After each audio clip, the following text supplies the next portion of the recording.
All right, everyone, welcome back into another NFL props video. Going to be touching on my top prop bets here for the 3-game slate on Saturday. Let's go ahead and jump into it.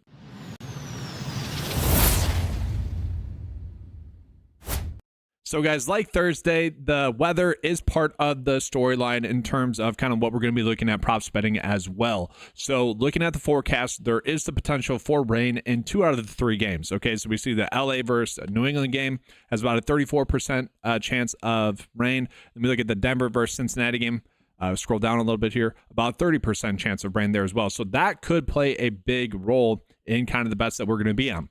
And so we are going to potentially have to do some bet slips that are going to be based off of the potential for rain, because that does change really drastically the outcome of each game. Okay, so Thursday Night Football is a good example. That game ended up being really a very low-scoring game. We were pretty lucky to be able to go 4 for 7 on the day, given the fact that there was sustained rain throughout that whole game. Actually, unfortunately, 2 out of the last 3 Thursday Night Football games, rain that wasn't really expected ends up hitting.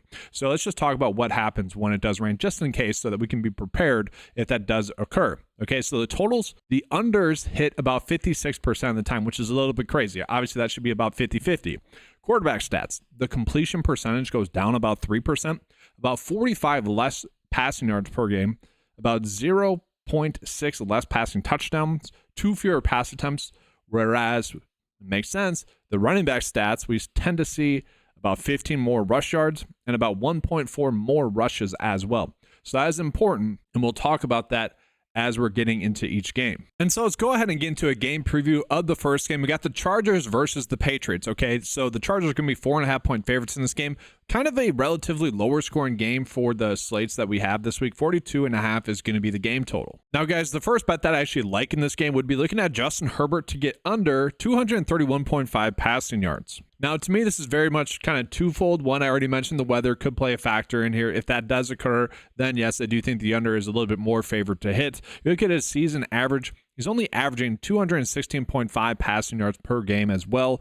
Going against the Pats defense, who on average gives up 220 or so passing yards per game. So all those numbers are already pointing to tell us that the passing yards should be for the under. Now, why is this line potentially a little bit higher than what it probably should be? If all things were equal. Well, I believe that's due to the running back situation here for the Chargers. So Gus Edwards is already out. We know that. And then you look at J.K. Dobbins, who's still on the IR. It's looking like he could play, but he's definitely currently questionable. If he ends up sitting, that would, logically speaking, lead to a more pass-heavy script, because you'd look at Kamani Vidal to potentially be the RB1 in there, and that is currently my expectations for this game. And then Haskins potentially being the third down running back, but those two would most likely split. And so with that could lead to a little bit more of a pass-heavy script here for the Chargers. It's funny, if you take out that game against Denver, which was kind of a strange game that he got the over, especially coming in off of a game against Tampa Bay, where Tampa Bay is a poor pass defense, and he went against Denver, who up until, about the middle of the season, have been a pretty good pass defense. So definitely interesting there. Now we know why. Ladd McConkey was back, fully good to go against Denver. Looked pretty good in that game. But also, Justin Herbert could be getting back Will Dissly in this game, which overall I don't think Will Dissly is a great tight end talent, but maybe that boosts the passing game a little bit for Justin Herbert. So it's definitely not a lock and load bet, but I feel decent about that under for Justin Herbert. And so just as an FYI, you could bet the under on PrizePicks as well. 1 yard difference is not going to be the end all be all.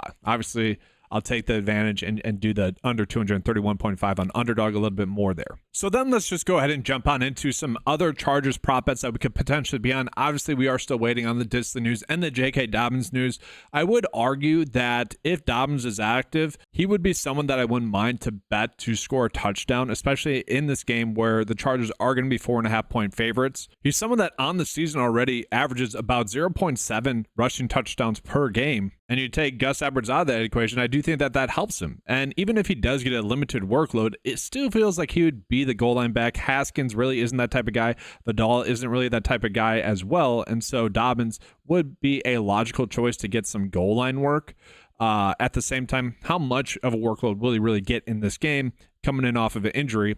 And with the Chargers being playoff hopefuls, like if they win, they're in, but they kind of have a bunch of different outs there as well. So it's an interesting situation. Most likely we should just stay away unless we get confirmation that he is purely good to go. And then I actually like the over anytime touchdowns. And then another player I don't mind betting on would be Ladd McConkey to potentially get over 5.5 receptions on PrizePicks. The issue is they only are making a goblin at 4.5 receptions or a demon bet currently at 6.5 receptions. So you could end up just betting this on Underdog. And showing you guys it on Underdog, you'll be able to understand really why they're giving us those differences there on PrizePicks, because he's heavily likely to get over 5.5 receptions here on Underdog. And part of the reason as to why that is he is just getting all the targets that we would want, 6, 7, 12, 6, 9, and all the snaps that we would want there as well. He's actually playing about 100% of the receiving snaps recently, closer to like 95. So when they're running passes, he is on the field, which obviously we like that aspect of it. So I don't hate the idea of betting him over 5.5 receptions, but again, you would have to do some game script bet slips based off of that, basically betting on the whether or not to play a role. Now, we could kind of get lucky like we were on Thursday night getting DJ Moore for over 5.5 receptions. Actually, that DJ Moore would have actually probably been a little bit unlucky, given the fact that he caught a pass that was ruled a reception. That would have been tilted. Anyways, McConkey should be in a good spot if the weather does not play a big factor. Then I do think it's worth mentioning, guys, the weakness for this Patriots defense is via the running game. And so although it could potentially be a guessing game as to whether it be Vidal or whether it be Haskins, if we get news that Dobbins does end up sitting, I would imagine it end up being about a 50-50 split, maybe 60-40. In terms of rushing yards, in terms of rushing attempts, the Patriots give up the most, or about the 5th most in the league. And so it potentially could be a spot for us to attack, which further echoes my point of maybe why Justin Herbert could be getting his under passing yards there. So now jumping into the Patriots, we do need to discuss what's going on with the running back room here for the Patriots. So Stevenson has been the lead back in this offense for basically the whole season, even though he's had his fumble issues as well, which has led to Antonio Gibson potentially being a spot this week where he could end up being the RB1 in this offense. Now, I don't know how much of that we should buy into that. Will it be a 50-50 split? Will it not be? Who really knows? But Antonio Gibson did get a majority of the work last week after Stevenson's fumble. Okay, so Gibson ended up getting 83% of the snaps last week, basically after that point when the Patriots were trailing in that game. And so Stevenson only played about 43% of the snaps last week. And so it is a difficult spot here to be able to say who we should be betting on based on that, because we are truly guessing in terms of what the playing time will be like. We really don't know. To me, this bet line that we're getting on Stevenson on Underdog for over 44.5 rush yards would actually be one that I wouldn't mind. Again, kind of looking at that potential rain in the mix, I think that could help him. I say could because rain could equal a fumble, which could lead to Antonio Gibson getting more work if Stevenson does end up fumbling. That's kind of the risk reward there. But he is someone that if we look at his stats, we're going to notice that he has been crushing this over basically every single game except for Miami, who has been a better defense. And so it is kind of a bet based off of Gibson really not getting that work. Maybe the news about Gibson taking over is more for Stevenson, again, like we saw earlier in the season, to motivate him to play well and be a little bit more secure with that football. Remember, I believe he didn't start earlier on the season. Gibson started, and then Stevenson came in and actually got like the most work that he had gotten. So that could happen here as well. And part of this, guys, is the fact that the Patriots ended up having their 12 personnel, which 12 personnel is 2 tight end sets, 44% of the time, which is a high for really any team. Like, that's crazy to have 12 personnel truly ever be that high. So because of that, we saw Austin Hooper play 70% of the snaps, and then we saw Hunter Henry play 84% of the snaps. Now, personally, I didn't see any bets that we need to be on for these two. Like, I could see getting to Hunter Henry as like a traditional sportsbook bet for over 4.5 receptions, but again, dealing with the fact that it could potentially rain, I don't feel the need to really get to either of these two here. But worth pulling it up here for you guys to see. If you guys like any of those bets, by all means, go for it. I do think we are actually getting some spots for the Patriots receivers, actually. So Douglas is certainly in an interesting spot if they do end up playing from behind the Patriots against the Chargers. Again, 4.5-point dogs in this game. It could lead to Demario Douglas getting a few more snaps. He actually only played about 57% of the snaps last week, which is not encouraging. He is someone that will get the football when he's on the field. So maybe kind of a correlated bet that you guys can make based off of, let's say, I don't know, maybe you're doing like McConkey over receptions, or Dobbins to score a touchdown. Maybe this is a bet that you could pair with it. But the thing is, he really did not get that many snaps last week. It was kind of shocking in the game where they were playing from behind. It was actually Kendrick Bourne and Keyshawn Boutte getting a lot of the work. Now, Keyshawn Boutte had been someone that had been getting a bunch of work already in terms of snaps. The production really wasn't there for him. He finally ended up having a good game last week. And Kendrick Bourne had been someone that had been trending towards more and more snaps. He ended up playing 70% of the snaps last week. And so it is kind of crazy looking at Kendrick Bourne. Ended up playing his most snaps in that game against Buffalo, but only had 2 receptions in that game. Again, to me, I saw that more as them just running out a lot more 12 personnel in that game, which really in this game against the Chargers could end up being the same thing that they roll out in this game. So that's a little bit concerning, but I don't mind this bet as like a demon bet at over 2.5 receptions there for Kendrick Bourne. I think that's a fine bet. Again, more snaps. You would think that the targets would be there a little bit more for him, like they have been in every game where he wasn't getting that many snaps. And then guys, looking at Keyshawn Boutte, I don't want to bet on him at all, honestly. Like he's kind of their receiver number 1, but he's just not that good. I don't really get what they see in him. It's not like he's bad. He's like kind of one of those players that does everything right. Like he does what the coaches ask. And so I think he's getting rewarded with that playing time. You can rely on him. But I'm just not seeing it, guys. Like talent wise, I would say he's definitely behind Bourne. I would say he's definitely behind Demario Douglas. I would rather throw it to Hunter Henry instead. So good that he had a good game finally with all those snaps, but to me, I'm just staying away from that. All right, so let's go ahead and jump on into the second game on this slate. We got the Cincinnati Bengals versus the Denver Broncos, which is projected to be a very high-scoring game. I actually had a decent amount of sticker shock with this, 49.5 points. I know the Bengals offense has been dealing, and the Broncos defense has not been as good lately, and the Broncos offense has been pretty good lately, and the Bengals defense has not been as good lately. Like in terms of quarterback production, over the past 8 weeks, both defenses rank as top 5 in terms of easy matchups for opposing quarterbacks. So that could be part of it there as well. And it is projected to be a close game. The Bengals are favored to win by 3 points. This is a win in you're in situation here for the Denver Broncos. But again, like if it does end up raining, I know it's light rain, but it could play a factor like it did in that Thursday night football game. Very interesting game total. And it's not like it's some sportsbooks being a little bit different than others, guys.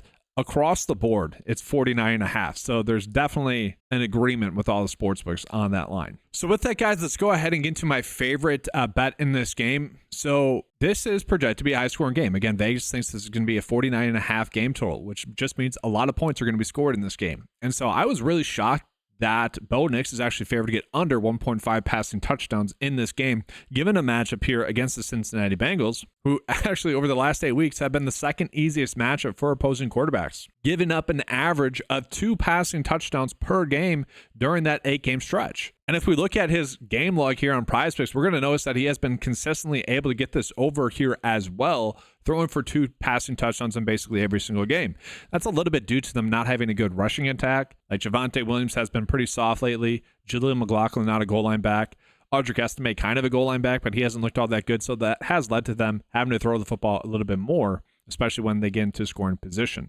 So I think this is a solid bet. If Vegas is right about the game total, if the rain does not play a factor, I like this bet a decent amount. It's a game that could end up being a shootout there as well. And then let's say we aren't worried about the weather. Then I actually like Lucas Kroll to get over his 8.5 receiving yards here on PrizePicks, or even 9.5 on Underdog here as well. And this one is very important. This one is definitely based off of the weather, because he is someone that has been playing about 40% of the snaps along with Adam Trautman. The difference is Kroll is playing about 55% of the receiving snaps lately, whereas Trautman's only playing about 26. Oh, and PrizePicks has bumped this since I started. Oh, well. 9.5 receiving yards. I do like the over. We can see 3 out of the past 4 games he's been able to get the over here. And part of the reason as to why I want to get to a Denver tight end is the Bengals are the worst team against stopping opposing tight ends. And it really doesn't matter what the sample sizes that you look at. Throughout the whole season, last 8 weeks, they've been bad stopping opposing tight ends. They've given up the most receptions at about 6.7 per game and 67.6 receiving yards per game as well. And so I'm looking at it, if Kroll is going to play a role in this game, if this game is going to be that high scoring again, then I do think that's going to lead to him getting a little bit more snaps, thus being able to produce. Like during the middle stretch of the season here, he wasn't getting that many snaps, only about 20% of the snaps. So if he does indeed get about 40% of the snaps like he was earlier on in the season and like he has for the last few weeks, then we should be good to go. And don't be surprised if someone like Nate Atkins still gets some work. That could end up happening. He got a decent amount of work in that game, but Kroll has been the passing down back. But the weather is important. Like if it does end up playing a factor, Trautman is going to be on the field a little bit more because they're going to be running the football a little bit more. And if they're running the football a little bit more, who's going to be the top running back. So Jaleel McLaughlin's going to be back.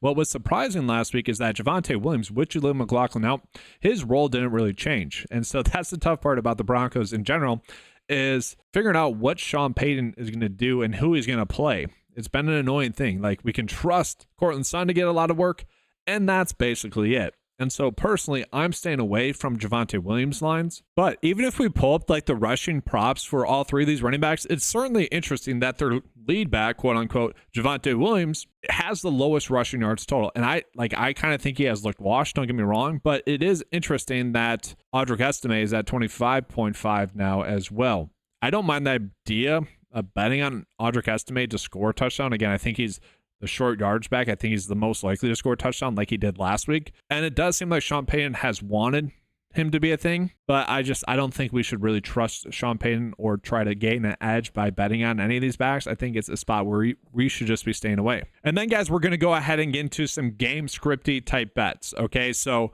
again, rain could potentially play a role here. If we think it's not going to play a role, I think we would want to be looking at Chase Brown less. If it does end up, just because the lines that we're getting on Chase Brown are seemingly correct, sure, we can try to game script it. He is someone that is playing a bunch of snaps, basically not leaving the field, guys. He's getting all the running back opportunities as he has done since the Zach Moss injury. But I feel like his lines are correct if the rain doesn't play an issue. Now, if it doesn't, I do think we could bet on his over rush yards. I do think that would correlate pretty well, because then we'd be looking at some of the lines that we're getting here for Joe Burrow. Those lines would all be probably a little bit too high, specifically on PrizePicks. We do have a slight advantage, it seems like, betting on PrizePicks as compared to Underdog for the unders, where you look at Joe Burrow, his passing yards line is definitely a little bit too high. And so we know lines will be adjusting. I'm recording this video on Friday in the afternoon. Games will be starting basically 24 hours after. We know lines will adjust, but this was kind of a correlate bet slip I could get out there, kind of just betting on the weather to play a factor.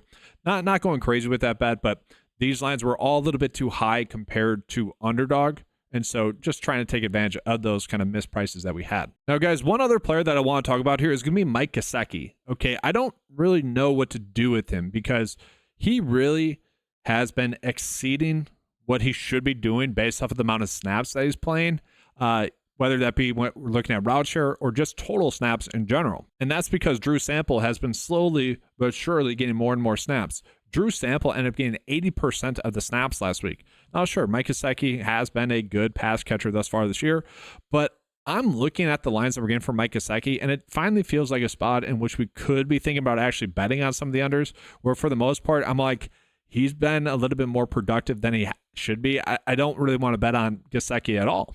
And so this is the first time where I'm looking at the lines that we're getting on him. I'm like, I could get on board with betting some unders. And so because he didn't get that many snaps last week, we did see that go down. But again, like, he has been producing more than really the snaps suggest he should be. And I wish I could like pair that up with like Drew Sample, like maybe over 1.5 passing or receptions, but we're just not getting that market yet. And then, guys, just real quickly, one last thought here on this game. If this does end up being a shootout, Courtland Sutton's receptions line does seem to be a little bit too low. Basically, the line should be at 5. We look at the Demon bet at 5.5. We look at the standard line. This is basically the standard line across the industry, is him over 4.5 receptions. And I do think he has a good chance of doing that. Like, I'd be fine with this bet. He's not leaving the field. He's playing a bunch. The targets are definitely there for him to get the over receptions. They just need to be quality targets. And again, in a game where it's supposed to be a shootout, in a game against this Bengals defense, I could see doing that. And then for what's worth, Marvin Mims has been someone that has looked good. He's been getting more and more snaps there as well. But again, I don't want to bet on him just because I don't want to trust Sean Payton. Like, great, he saw a lot of snaps last week compared to his norm. Who's to say it's not going to be my boy Devon Valet getting 80% of the snaps again randomly? In a shootout, maybe that does end up happening. Maybe Troy Franklin gets a little bit more work. We just can't trust that, and so I'm staying away. And so now we go ahead and jump on into the last game here on Saturday, which is honestly a relief, this game. There's not that many injuries that we need to talk about, which is great. We don't have to worry about the weather as well. The game total is high. I kind of agree with the game total. And the Rams are 6.5-point favorites as well, which I agree with. So with that being said, I will be making bet slips that are based off of Vegas being correct about both the game total and also how much the Rams are going to win by. If they're wrong, the bet slip probably won't work out. Now, as we saw on Wednesday and Christmas Day, that ended up working out really well. We were able to go 9 for 13 on the day. Had CJ Stroud not been absolutely terrible, would have been a pretty massive day. Literally the two best bets, I'm still tilted by it. Like the two best bets that we had, Dalton Schultz over 3.5 receptions. Targets were there. That ended up being bumped to a goblin bet. That's how good of an edge it was. And then Joe Mixon over receiving yards. That got bumped by 28%. And so thank you, CJ Stroud. Anyways, as long as the game goes the way Vegas sees this game going, I really like the bets that I'm on, specifically the top two here for the Rams. So, guys, my favorite bet, well, it's tied. These two are going to be tied. But one of my favorite bets here in this game is actually Matthew Stafford to get under 30.5 pass attempts. We actually see PrizePicks has this at 31, which to me is a little bit shocking here.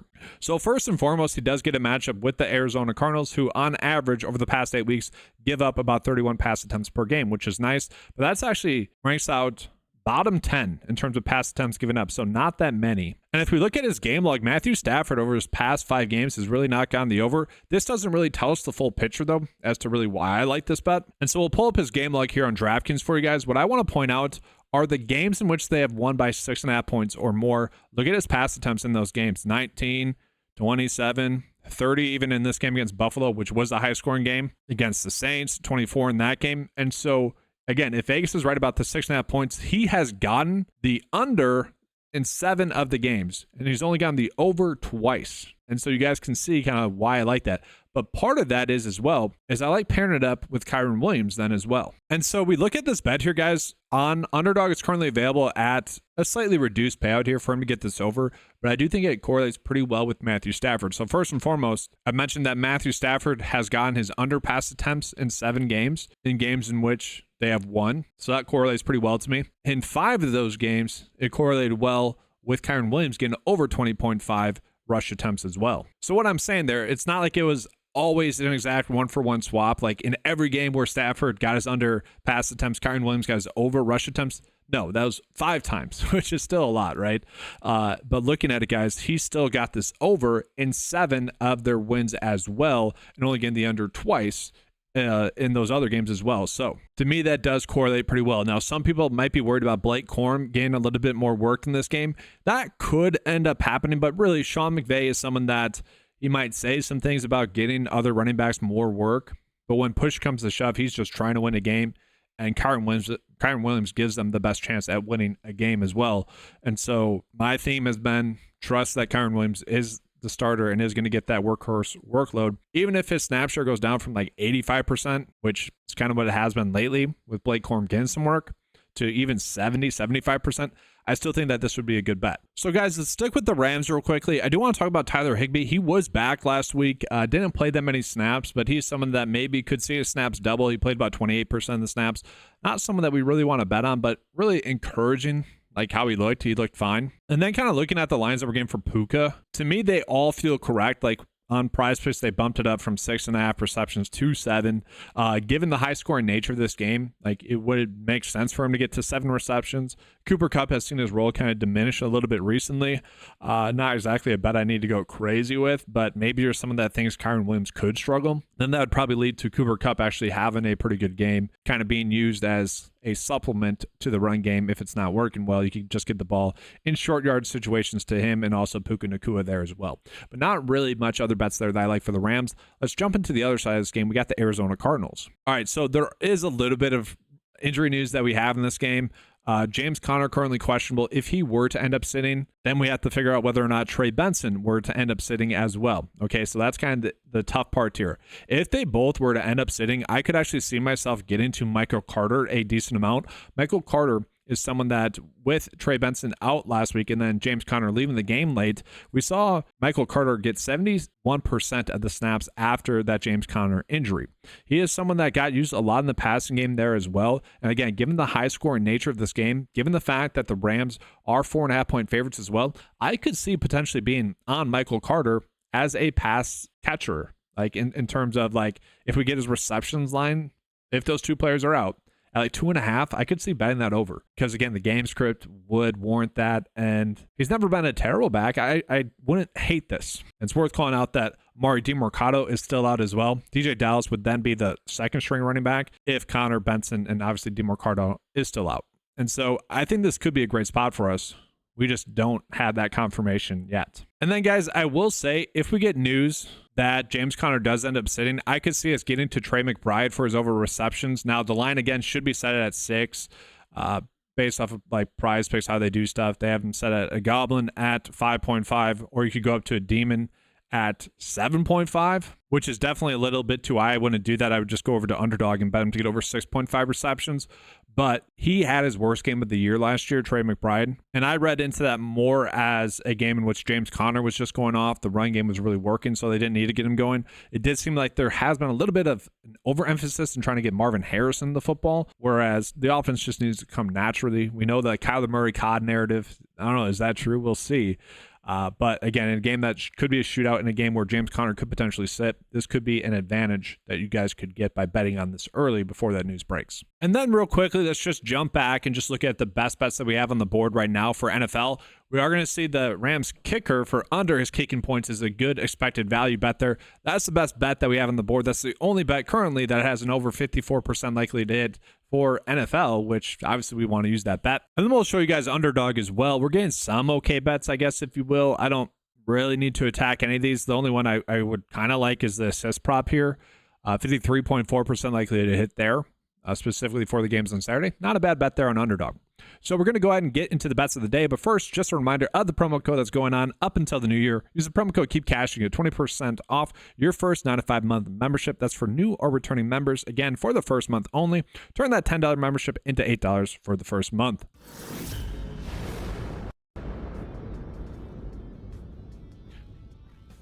All right, guys. So getting into the bet of the day, again, just want to reiterate, the rain situation is something to monitor. That will determine probably some bet slips that are out there. I already gave you guys a bet slip for that Denver versus Cincinnati game where if the rain does play a factor, it's going to be a pretty good bet. Do want to call it that if you do use this specific bet slip, the payout is going to be significantly reduced, which does suck. It really sucks. Okay, so you would almost have to pick and choose which prop bets you guys like the most, but these are my current 6 favorite prop bets on PrizePicks. Okay, so I do like the idea of stacking Matthew Stafford and Kyren Williams together. Those two correlate a decent amount. And then I do like Lucas Kroll for over his receiving yards. The biggest reason actually as to why this payout's being reduced is the fact that we're pairing an over reception line with Bo Nix to get over 1.5 passing touchdowns. That is stupid for a line that is only 9.5. Anyways, Justin Herbert.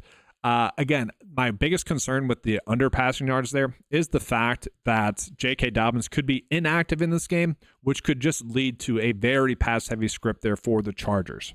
Okay, that's a concern. He is questionable to play. That being said, with the rain being factored in there, with the fact that he averages under that, and also the fact that New England's weakness is the running game, not the passing game, I'm okay with it. Again, slightly better bet there on Underdog. And then this bet will probably get bumped here, guys. Cardi for under is kicking points. That's the best bet that we have available on the board right now. Just double check that if you guys are a 9 to 5 member before placing that, odds will update up until lineup lock. That's kind of a more of a random bet there where a lot of sportsbooks are not giving us that line. And so once more get in there, the odds could shift on that one. And then, guys, kind of a game stack slip here, if you will. Could also work Matthew Stafford in here to correlate with that Kyren Williams bet. I excluded in this because we're getting a slightly better edge on PrizePicks there, but it's okay. Now, this is a little bit of a game script bet here as well with kind of that New England versus Chargers game. Could argue if I'm betting under Justin Herbert passing yards that we could be tossing in the maybe J.K. Dobbins anytime touchdown. But really what I wanted to call it here are going to be these bottom 3. I do like Kyle Duggar to get over 6.5 tackles and assists.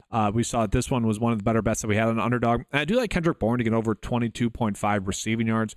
You could toss in Keyshawn Boutte for over 2.5 receptions. That's okay. I will say I like the bets a little bit better on PrizePicks in general. Now, we are just trying to find slight early edges here.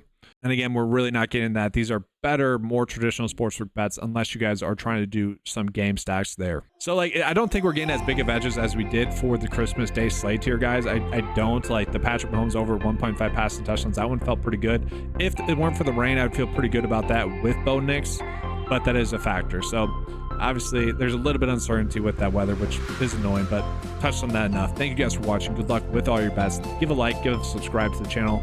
Thanks for watching, guys. Good luck. And as always, let's keep cashing.